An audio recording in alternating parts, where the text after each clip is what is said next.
Welcome back to another episode of Sip the Talent Films. I'm your host, Coach Evans, and today we're going to take a look at Jadeveon Clowney. And I have this title here, Jadeveon Clowney Reborn. And the reason I have that up here is because really it seems like he's turned his career back around again coming here to Baltimore. And when I go through the numbers and you look at the stats and whatnot, it's really going to be an attribute to his signing. And I have here like his signing when he signed here, a 1-year deal, 2.5 mil, 1.3 signing bonus, when he got signed. And these numbers came from sporttrack.com.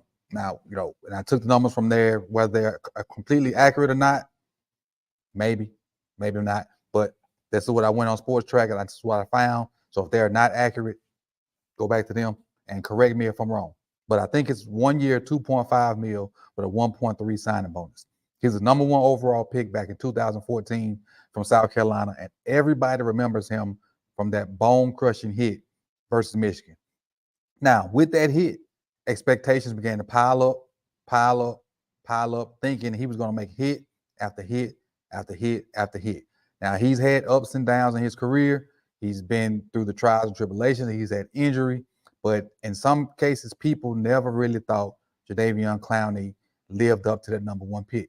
But just because you're the number 1 pick, that don't necessarily mean you are going to be a Bosa, a Myles Garrett, or the reemergence of Khalil Mack. That number 1 pick don't necessarily mean you're stamped and guaranteed to be that good.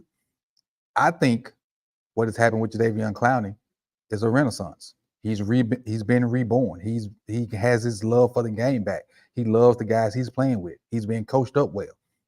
And let's just kind of go through a few things to kind of, I ain't gonna say prove, but kind of add to the point that those things are true. Let's start off with this. His pressure rate. And I pulled this from Twitter yesterday, and I'll make it a little bigger, make myself a little smaller. His pressure rate. So 24% pressure rate. And this is from Sunday night's game. So just think about this. 24% pressure rate.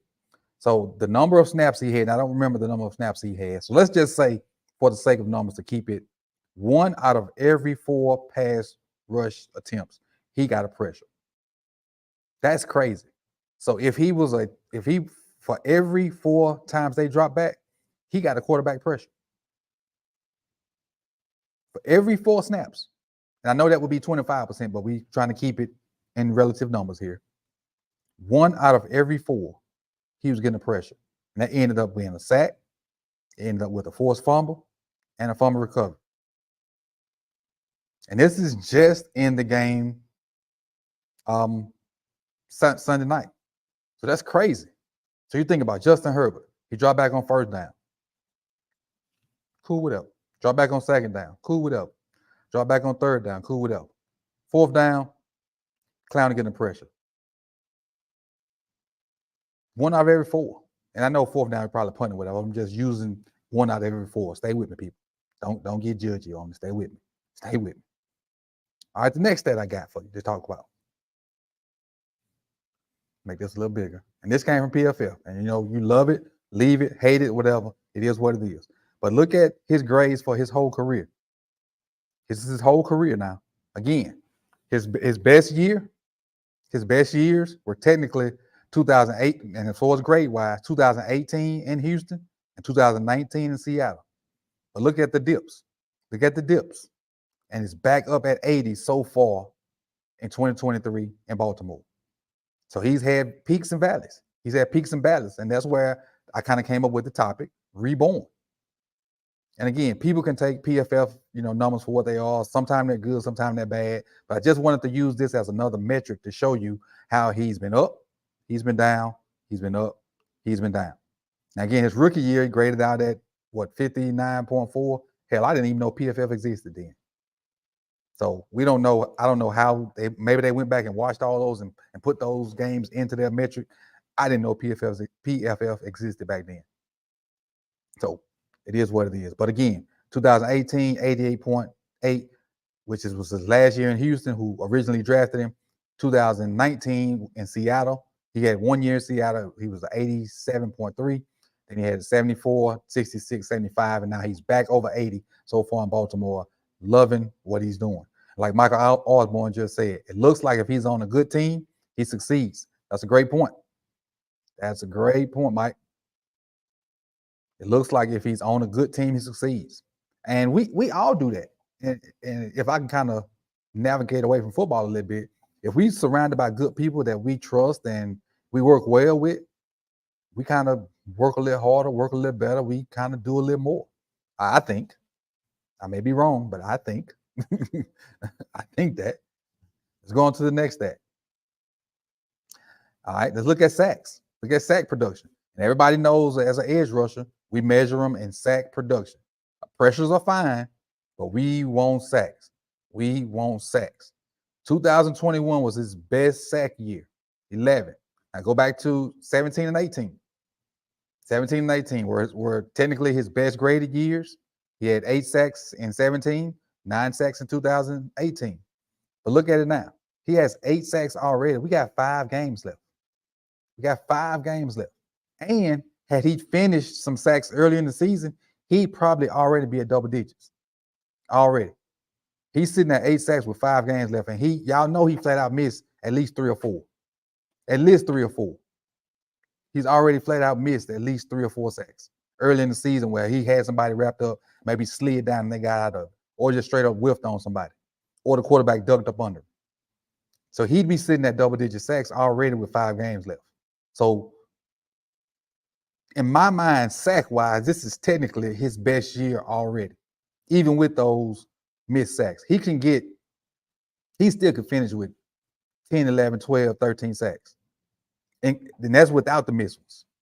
Without the missed ones. This brings me to my next point.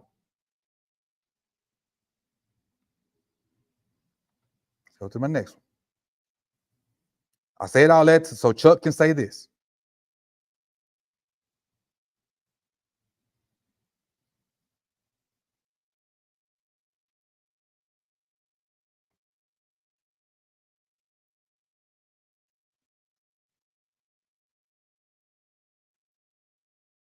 Right. He said he was training Clowney years ago when he was just trying to learn how to do the cross chop.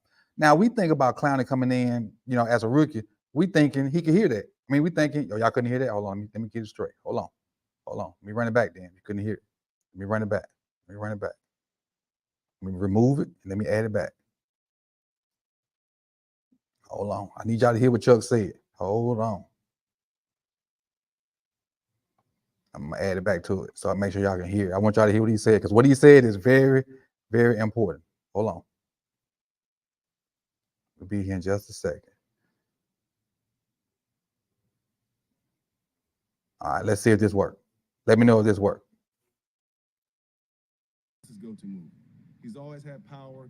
What you see is the difference in Jadeveon Clowney in Tennessee, the difference between Jadeveon Clowney what about now? in other places is that he's developed a skilled move, but also add in he has a complementary pieces around him that he's not Jadeveon Clowney, the first round pick, the number 1 guy. One thing on. All right, so what he said initially was, let me stop it. What he said initially was he was teaching him a while ago the cross chop. So when he first came in, he didn't know how to do that. We saw that hit initially, and we thought, oh, this guy's a polished product. He was not. He was still learning. And so what he did was he had to learn the different steps. He had to learn the different moves. He had to eventually put stuff together. And because of all that pressure, and like Chuck said, nobody has as much pressure on him other than Lamar Jackson because he was the number 1 pick in 2014. The very first pick of every draft has tremendous amounts of pressure on him. And he just, in some people's eyes, didn't live up to it. But now he's starting, I ain't gonna say he's living up to it, but he's starting to play some really, really good football because he's in an environment that cultivates good football players. This guy right here, I'm gonna be honest with you. I had no clue who he was when they first hired him. But this guy has earned my respect for what he's doing with those D linemen and the defensive ends and the defensive tackles. This cat right here has just earned tremendous amounts of respect for me. Let's get to the second part of it. Building probably except Lamar Jackson that's had as much pressure as Jadeveon Clowney.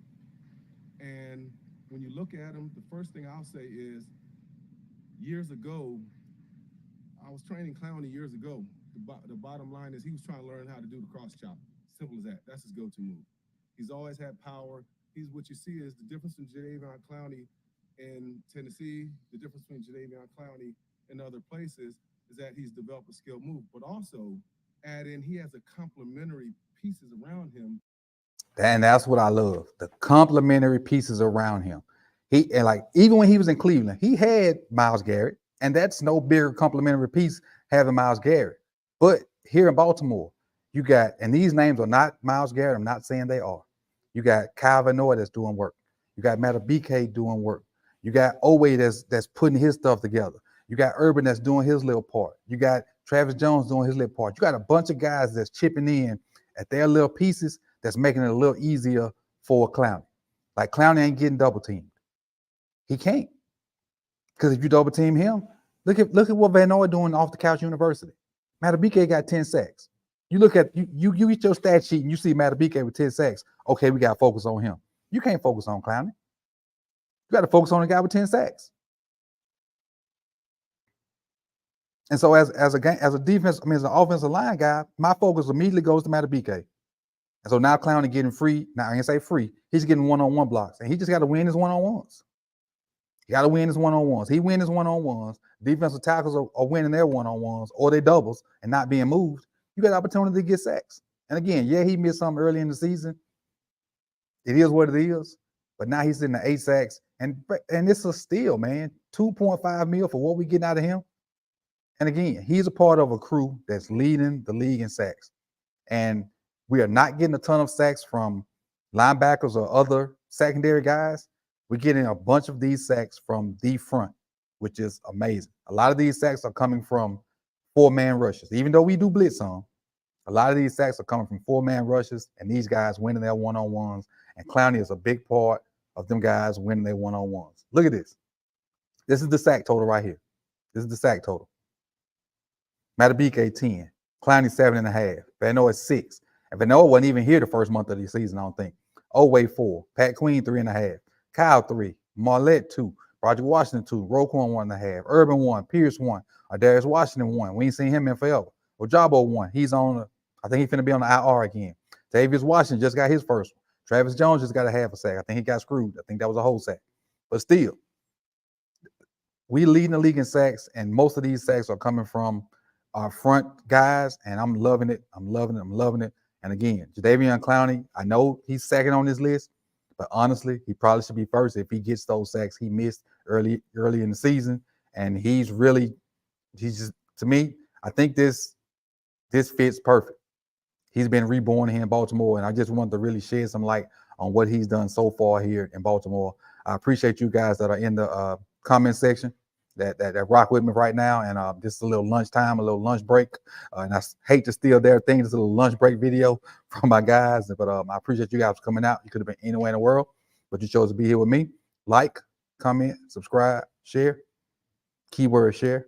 And I'll see y'all soon, man. Peace and love.